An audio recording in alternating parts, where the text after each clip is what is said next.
안녕하세요. 오늘 최고로 추운 날씨입니다. 건강 조심하시기 바랍니다. 오늘은 구강 자본금에 대해서 좀 이야기하려고 합니다. 실제로 스타트업으로 준비하는 회사에 제가 CFO 역할을 하고 있는데, 이 회사의 상황을 예로 들어가면서 자본금과 자본잉여금, 그리고 이익잉여금, 그리고 또 자신의 회사 가치에 대해서 좀 오늘은 핵심을 이야기해 드리려고 합니다. 제 경영 컨설팅의 특징은 실질적인 경영 환경에서의 대표이사나 중요 임원들의 의사결정자들이 알고 있어야 될 핵심 지식만 말씀을 드립니다. 나머지는 주변의 그 전문가들을 통하여서 충분히 확인할 수 있지만, 어느 정도 핵심 지식을 알아야만 내 의사결정을 할 수 있고 또 사람들을 움직일 수 있기 때문입니다. 이 얘기가 좀 거창해졌는데요.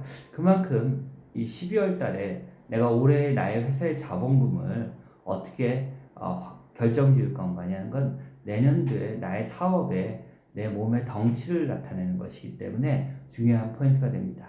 자본금은 재무상태표, 자산과 부채와 자본으로 이루어지는 그런 재무제표의 일종이 나타나게 됩니다.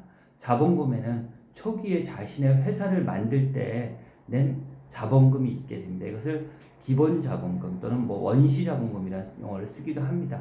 이 자본금에서 나는 회사를 만들 때 과거에는 5천만 원에서 1억 사이로 만들었지만, 지금의 스타트업들이나 또 창업하시는 분은 적으면 100만 원부터 1000만 원 사이로 이렇게 만드는 경우가 많이 있게 됩니다.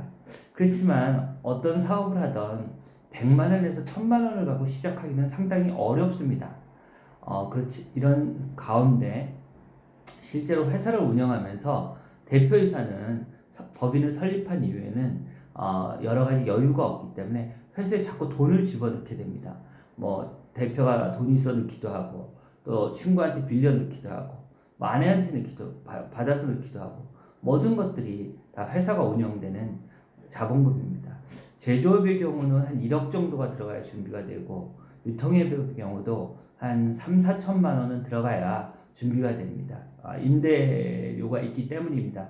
임대료를 뺀다 하더라도 대부분 평균 임대료가 2천만 원 정도이기 때문에 그래도 자신의 자본금보다는 많은 돈을 가지고 사업을 하게 됩니다.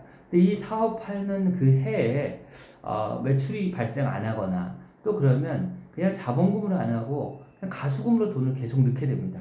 쉽게 얘기해서 명목이 없는 돈을 계속 넣는 거죠.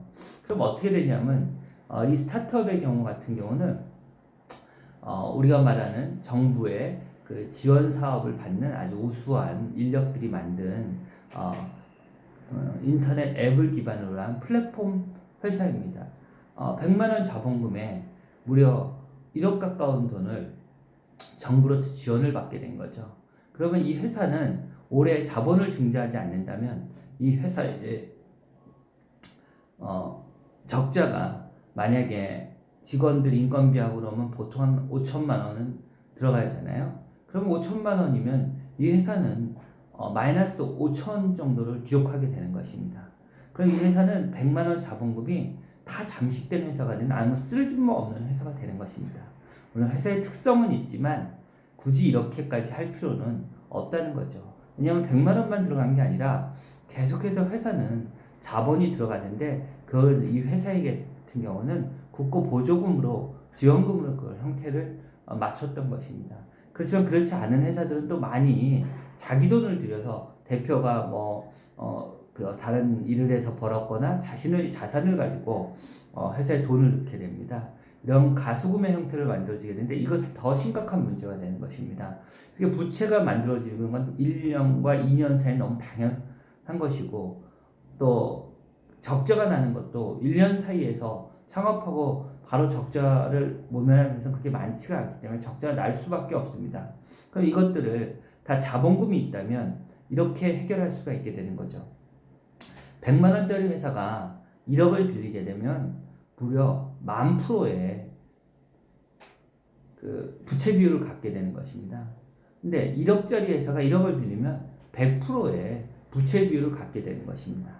자신이 가수금 넣은 돈이 1억인지 5천만 원인지에 따라서 5천만 원이라도 1억을 부채를 빌리게 되면 무려 200%밖에 되지 않습니다. 어느 기업이나 창업을 하면 지금은 1억 정도는 정부의 조달금으로 또 지원금으로 마련할 수가 있게 됩니다.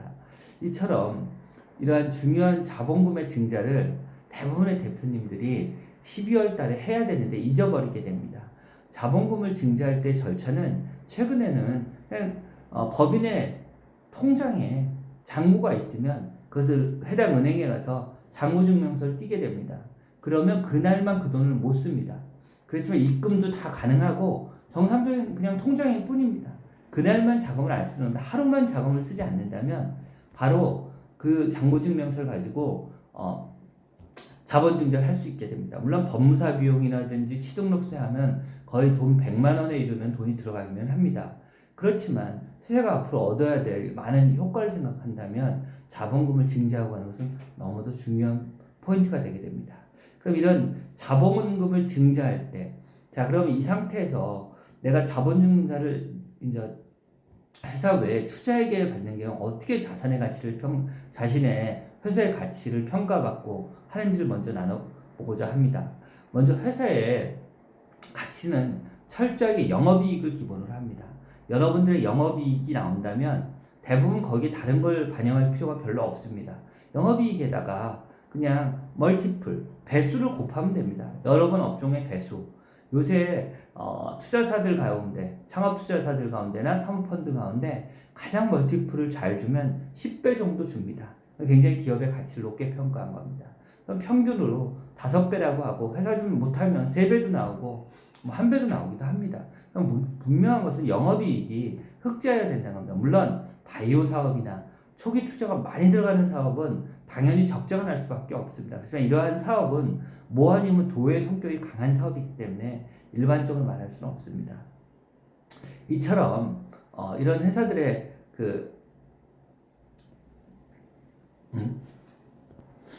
영업이익 곱하기 5배수를 한다면 내 회사가 영업이익이 10억이 난다 그러면 5배수라면 이 회사는 50억의 현재 가치를 갖고 있게 된 겁니다.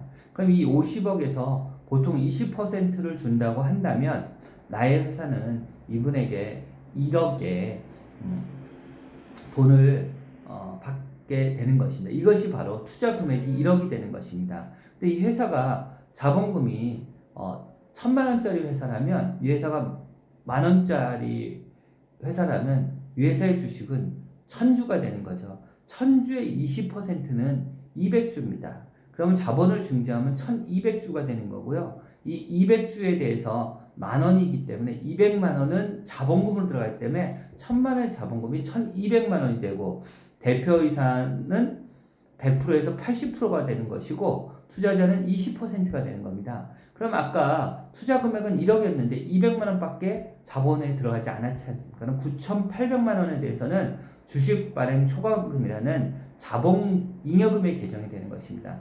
자본금은 이익잉여금, 당기 순이익이 매년 모여서 쌓이는 이익잉여금과 주식 발행 초과금과 같은 자본잉여금이 합쳐서 자본금, 자기자본이 되는 것입니다. 이처럼 주식 발행 초과금이 들어가는 것을 꼭 기억해 주시기 바랍니다. 이렇게 자신의 기업 가치가 50억 정도가 됐고 또 근데 실제로 영업이익이 만약에 20억이 난다면 5배면 이 회사는 100억짜리 회사가 되는 거고 10배면 이 회사는 200억짜리 회사가 되는 것입니다. 자본금이 작아서는 투자자가 들어오는 것이 배수가 너무 높기 때문에 좀 곤란합니다. 그렇기 때문에 자신의 회사의 사업을 한 해 동안 계획하는 자본을 미리 조달하고 그 자본을 자본금으로 활용해서 사용하는 것은 초기 창업자들에게는 매우 중요한 부분이 됩니다. 이처럼 자본금이 얼마냐에 따라서 내가 은행이나 또는 정부로부터 받을 지원금도 규모가 결정되는 경우가 많습니다. 최근의 추세는 연대보증을 하지 않고 기업의 대표로서만 법인이 보증하는 것이 일반적 추세이기 때문에 이러한 것들을 신부에서는 책임 경영 제도라고 이전 강의에서도 한번 말씀드린 적이 있습니다. 이처럼 올 12월 달이 내년에 사업을 진행하는 데서 중요한 재무제표를 만드는 기간입니다. 자신의 재무제표를 자신이 계약한 회계법인이나 또는 세무사와 함께 어떻게 하면 우리 회사가 자산과 자본의 증가를 이루고 부채 비율을 낮추면서 임시 계정인 가지급감과 가수금을 줄여나갈 수 있는지를 사전에 협의하는 것이 중요합니다. 대부분의 세무사들이나 또 회계법인들은 12월 말이 되면 매우 바쁘게 됩니다. 재고 실사를 나가야 되고 또 일부 회사들마다 다 가결산을 해줘야 되고 굉장히 많이 바쁘게 됩니다. 그럴 때 대표이사나 또는 회사의 임원분들이 이러한 부분들을 신경 쓰는 시기는 지금이 적정한 시기입니다. 전화하셔서 수고한다 하고 차 한잔 하자, 또 점심 한번 먹자, 아니면 간단히 전화로라도 자신의 회사의 상황을, 최근에 자신이 회사에 집어넣은 돈, 회사가 신규로 빌린 돈, 잘 애매했던 계정 중에 궁금한 것들을 꼭 물어보시고 그것이 결산에 반영된 것을 꼭 확인하시기 바라고, 주변에 좋은 컨설턴트가 있다면 이러한 부분들에 대해서 자세한 상담을 바라기 바랍니다. 저는 유튜브를 통하여 경영의 실질을 알려주는 것을 저의 유튜브의 모토로 삼고 있습니다. 그렇기 때문에 저에게 연락 주신다면 제가 카톡이나 그러한 간단한 전화의 상담은 그냥 무료로 해드리기 때문에 간단하게 상담해 주시면 자세히 안내해 드리겠습니다. 제 전화번호는 010-2313-4037입니다. 오늘 하루도 승리하는 하루 되시기 바랍니다. 화이팅!